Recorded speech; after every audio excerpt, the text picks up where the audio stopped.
네, 비트코인이 아주 의미 있는 반등세를 확인해주고 있습니다.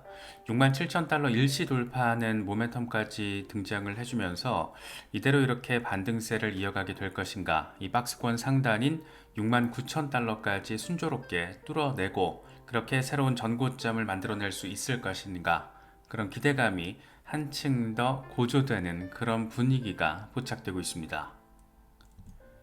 공포 탐욕 지수는 하루 전보다 1포인트 빠진 73을 기록하면서 탐욕 단계가 이어지고 있습니다. 비트코인 도미넌스도 살짝 빠지긴 했는데 여전히 높은 수준에 자리를 하고 있고 52.8%대에서 오르락 내리락 하는 모습을 보여주고 있습니다. 아직은 비트코인 중심의 장세가 굉장히 빡세게 펼쳐지고 있다는 것을 느낄 수 있는 부분입니다. 네, 지금 이번 주 최근 들어서 가장 관심이 높아질 수밖에 없는 부분은 기관들의 진입 상황, 그리고 기관들이 선택한 프로젝트들, 코인들이 아닐까 싶습니다. 가장 대표적으로는 비트코인 현물 ETF를 꼽을 수밖에 없을 겁니다. 최근에 미국 SEC의 13F, 그러니까 1분기 주식 보유 내역을 보고하는 절차가 마무리가 되면서 기관들이 1분기에 비트코인 현물 ETF를 어느 정도 쓸어 담았는지가 집계가 되고 있습니다. 이 3월 31일 기준, 그러니까 1분기 마감 상황에서 전문 투자기관 937곳이 미국의 비트코인 현물 ETF에 투자를 한 것으로 지금 집계가 되고 있습니다. 반면 금 ETF에다가 투자를 한 곳은 95곳에 불과하다더라. 네, 이런 재미있는 상황. 그래서 기관들의 비트코인 진입 가속화 이미 현실화됐고, 이게 또 지금 2분기에는 어떤 속도로, 어떤 가속도가 붙어서 펼쳐지고 있는지도 상당히 아주 많이 관심이 높아질 수밖에 없는 부분이기도 합니다. 특히 미국 비트코인 현물 ETF에서는 여전히 개인 투자자들이 유동성 대부분을 담당하고 있다라는 점, 그래서 전문 투자자들의 1분기 말 이 110억 6천만 달러 수준, 총 운용 자산의 18.7% 수준, 전체 비트코인 현물 ETF에서 기관들의 비중이 이 정도밖에 안 된다라는 겁니다. 아직 20% 미만이라는 거.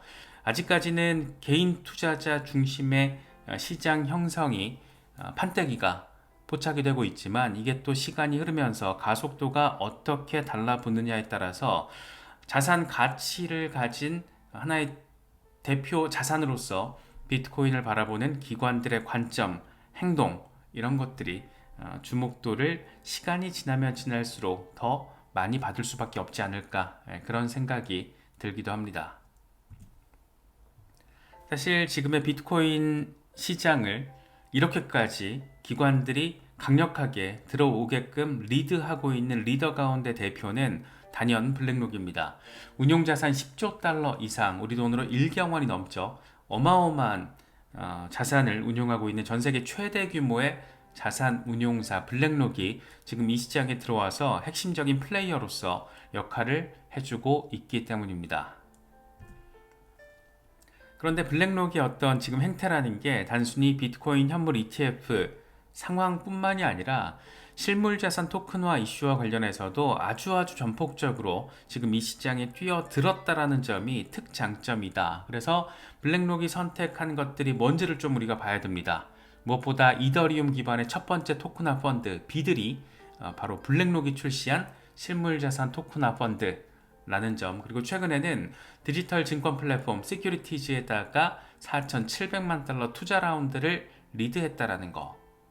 이게 지금 블랙록이 하고 있는 행태. 일단 큰 틀에서 플랫폼으로서 이더리움을 선택했다라는 게 주목을 받고 있고, 이 비들을 통해서 관심도를 높이고 있는 게 하나 더 있죠. 바로 온도 파이낸스입니다. 온도 파이낸스, 이 비들 초기 투자자이기도 하고 온도 파이낸스 자사의 국채 담보 토큰을 비들에서 거래를 하기로 결정을 한 곳이기도 합니다. 그러니까 비들의 고객이면서 동시에 비들의 투자자이기도 한 거죠. 그렇다 보니까 블랙록과 연관 종목으로 지금 온도 파이낸스가 또 주목을 받고 있습니다. 특히 이제 온도 파이낸스라는 곳이 실물자산 토큰화를 통해서 기관급 금융 서비스를 제공을 목표로 한다. 이렇게 지금 출범한 게 2021년도거든요.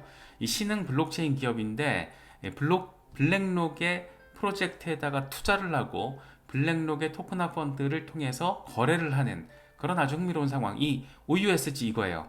이거를 블랙록 비들로 가져가서 이더리움 기반으로 아주 저렴한 수수료, 상대적으로 빠른 거래 속도 이런 것들을 통해서 나름의 블록체인 금융 혁신, 디파이 혁신을 달성하기 위한 시도를 굉장히 전폭적으로 하고 있는 것이다. 그래서 온도 파이낸스의 어떤 이런 가치나 비전이 핵심 플레이어들한테 주목을 많이 받았습니다.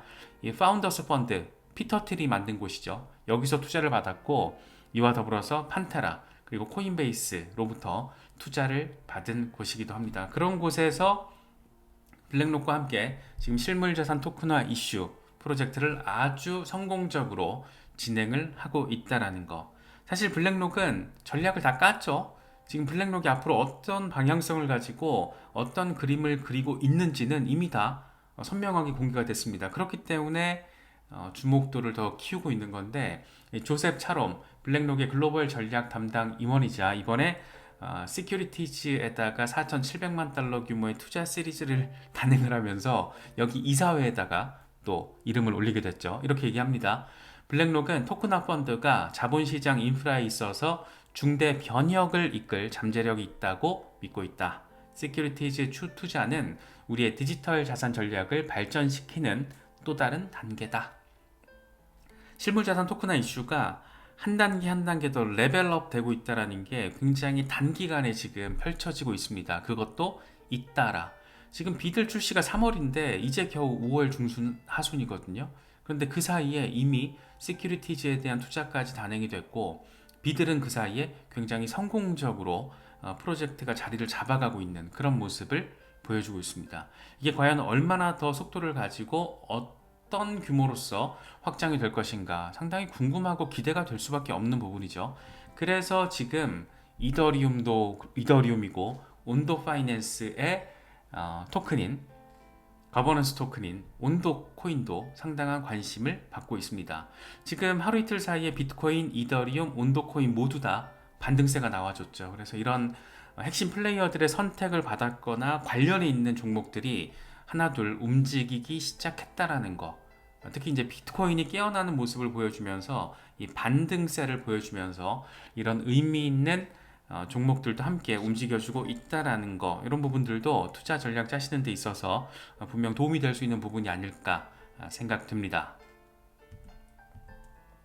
실물자산 토큰화 이슈는 뭐 어쩔 수가 없습니다. 이번 주에도 굵직한 이슈들이 실물자산 토큰화 이슈와 관련해서 굵직한 소식들이 여러 전해졌는데 이제 뭐 하도 많이 우리가 다뤘기 때문에 지난해 9월부터 굉장히 전폭적으로 다뤘던 테마 이슈였는데 이제 많이들 이해를 하고 계실 거라고 생각을 합니다.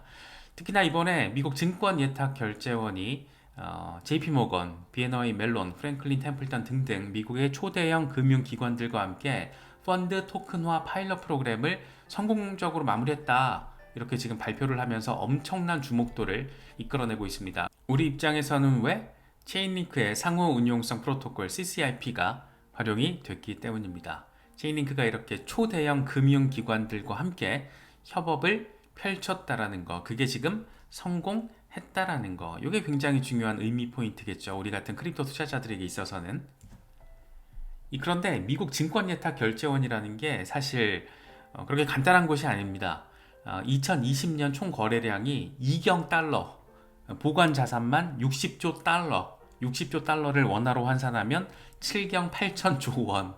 어마어마하죠. 그래서 글로벌 금융 시스템의 핵심 인프라 역할을 하고 있는 곳이고 시장 투명성과 안정성 보장에 있어서도 의미 있는 역할을 하는 곳. 그런데 여기서 지금 체인링크를 기반으로 미국의 초대형 금융기관들과 함께 토큰 펀드, 펀드 토큰화 프로젝트를 단행을 했다. 성공적으로 마무리했다. 얘들이 하는 거는 글로벌 금융 시스템의 핵심 인프라를 구축하는 건데 그 핵심 인프라의 전환점이 지금 마련되고 있다라는 거. 앞으로의 방향성, 우리가 생각할 수 있는 가까운 근미래, 한 5년, 10년 뒤에 금융 시스템 환경 자체가 엄청 변화할 수밖에 없다라는 거. 디파이 혁신은 이제 변수가 아니다. 상수가 될 수밖에 없다. 그런데 그 중심에 체인링크가 자리하고 있다더라. 체인링크라는 프로젝트가 참 대단한 것 같아요. 상대적으로 지금 저평가되어 있다라고 바라보고는 있는데, 일단 JP모건과 BNY 멜론, 프랭클린 템플턴 이런 이 브랜드 가치가 너무 선명하고 굉장히 임팩트가 큰 브랜드들이잖아요. 그런 것들과 함께 협업을 했다라는 거. 그래서 이번에 증권예탁결제원에서 이렇게 발표를 합니다.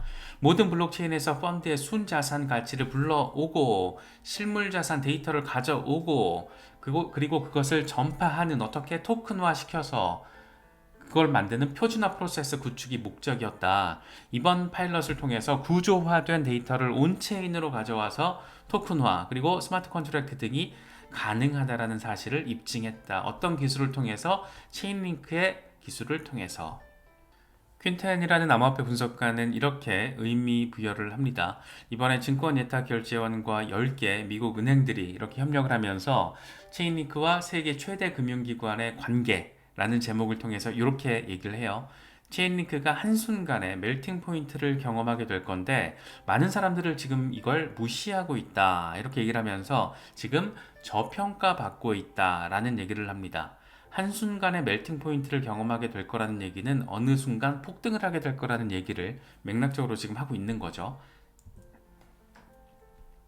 사토시 플리퍼도 이번 어떤 일대 사건을 굉장히 긍정적으로 평가를 하고 있습니다. 이 대놓고 체인링크 100달러 넘을 거야 이렇게 큰 전폭적인 기대감을 제시하고 있습니다. 뭐 100달러가 될지 언제 될지 모르겠지만 이 정도 기대감이 있다니까 라는 점을 이제 강조하고 싶었던 거겠죠, 이 양반은.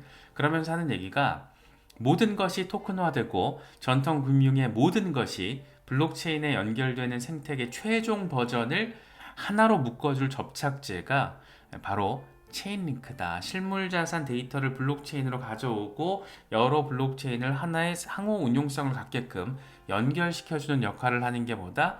체인링크다. 그래서 체인링크가 일종의 모든 것을 다 묶어줄 접착제 역할을 하게 될 것이다. 이런 얘기를 하고 있습니다. 체인링크를 비롯해서 지금 알트들이 일부 반등이 나와주고 있는데, 렉트캐피탈이 포인트를 잘 잡았더라고요. 작년 4분기와 올해 1분기 알트코인들의 랠리는 솔라나와 체인링크에서 시작이 됐다. 오늘 솔라나와 체인링크 모두 랠리를 펼치고 있는데, 알트 시장이 올해 2분기 랠리를 준비하고 있는 것일 수도 있다. 이렇게 긍정적으로 이야기를 하고 있습니다. 이 스타트 지점이 지금 마련이 됐다라는 거죠. 특히 체인링크는 이런 큰 이슈를 통해서 반등세가 나와주고 있는 거고, 솔라나 같은 경우에는 알트 대장급 역할을 하면서 지금 스타트 라인을 출발했다라는 이야기를 하고 있는 거죠. 자익은 이더리움 알트 대장에 대해서 이렇게 얘기를 합니다. 12시간 차트인데 하락석이 지금 돌파 성공했다. 이제 4,000달러 랠리가 시작됐다. 그래서 정리를 하자라면 알트 대장 이더리움 대장 역할을 함께하고 있는 솔라나 출발했고, 체인링크처럼 실물자산 토큰화 이슈 굉장히 큰 이슈적인 호재로 반등을 했고, 이제 또 하나 주목되는 테마는 AI 이슈죠. 이제 엔비디아 실적 발표 5월 22일 코앞으로 다가왔습니다. 엔비디아 실적 발표 이후에 다음 달에는 애플의 세계 개발자 회의가 또 예정이 돼 있고, 여러 가지 긍정적인 재료들이 이 테마를 통해서 알트 순환매 양상을 펼칠 수 있게끔 그 기대감을 지금 안기고 있는 건데, 지금 비트코인이 반등을 또 해주고 있는 만큼 별다른 탈 없이 이렇게 좀 나아갔으면 좋겠다. 그렇게 의미 있는 5월 하순이 그려질 수 있으면 좋겠다. 그런 생각이 드는 것은 꼭 기분 탓만은 아닌 것 같습니다. 그래서 이런저런 지금 긍정적인 흐름들이 나오고 있는데, 이럴 때일수록 신중하게 전략 잘 세우셔서 다가오는 알트 시즌 잘 대응하실 수 있으면 좋겠습니다.